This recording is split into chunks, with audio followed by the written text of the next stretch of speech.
गरियाबंद मुठभेड़ में मारा गया। खूंखार नक्सली जयराम उर्फ चलपति। जयराम के सिर पर था 1 करोड़ रुपए का इनाम।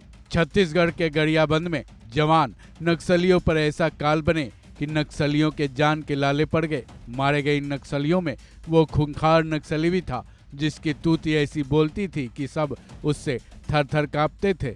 उसके सिर पर 1 करोड़ रुपए का इनाम का ऐलान भी था। नाम था जयराम उर्फ चलपति। बताया जा रहा है चलपति केंद्रीय कमेटी का सदस्य भी था। गरियाबंद पुलिस ने चलपति के मारे जाने की पुष्टि भी कर दी है, जिसके बाद से न केवल गरियाबंद बल्कि पूरे छत्तीसगढ़ के लिए बेहद सुकून भरी खबर है। अब सवाल ये है कि आखिर गरियाबंद मुठभेड़ में चलपति मारा कैसे गया। दरअसल ये मुठभेड़ गरियाबंद के मैनपुर थाना इलाके स्थित कुल्हाड़ी घाट के भालू डिग्गी जंगल में हुई, जिसमें सुरक्षा बलों की 10 टीमों का संयुक्त ऑपरेशन चलाया जा रहा है। सोमवार तड़के से शुरू हुए इस ऑपरेशन के दौरान सुरक्षा बलों ने 2 नक्सलियों को मार गिराया था, जिसमें 1 महिला और 1 पुरुष शामिल था। शव बरामद किए जाने के बाद इस बात की पुष्टि की गई पुरुष शव जयराम उर्फ चलपति की है। मीडिया रिपोर्ट्स है कि मारे गए नक्सलियों में केंद्रीय कमेटी के सदस्य जयराम उर्फ चलपति का असली नाम जयाराम रेड्डी था, जिसको उसके संगठन में रामचंद्र रेड्डी अप्पा राव या राम भी कहते थे। वो मुख्य रूप से आंध्र प्रदेश के माटेपल्ली गांव का रहने वाला था। उसने महज 10वीं तक की ही पढ़ाई की थी, लेकिन वो सेंट्रल कमेटी का सदस्य भी बना था।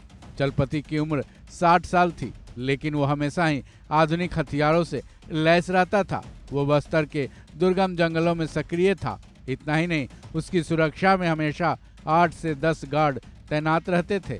लेकिन बस्तर के अबूझ मार्ग में सुरक्षा बलों की लगातार कार्रवाई को लेकर कुछ ही महीनों पहले उसने अपना ठिकाना बदल लिया था। चलपति गरियाबंद ओडिशा बॉर्डर पर चला आया था।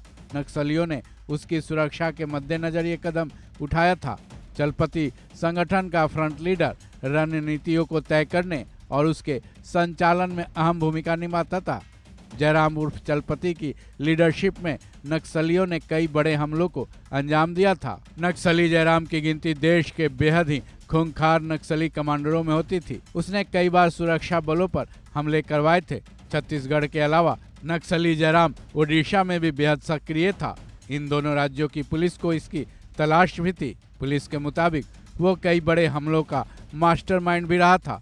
नक्सलवाद को मजबूत करने के लिए वो बेहद सक्रिय भूमिका अदा करता था।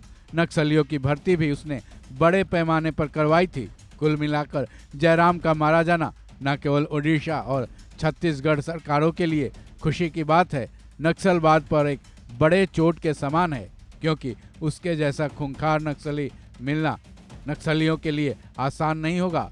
बहरहाल गरियाबंद एनकाउंटर में जयराम तो ढेर हो गया, अब जवानों के निशाने पर कई बड़े नक्सली भी हैं जिनके खात्मे का इंतजार है।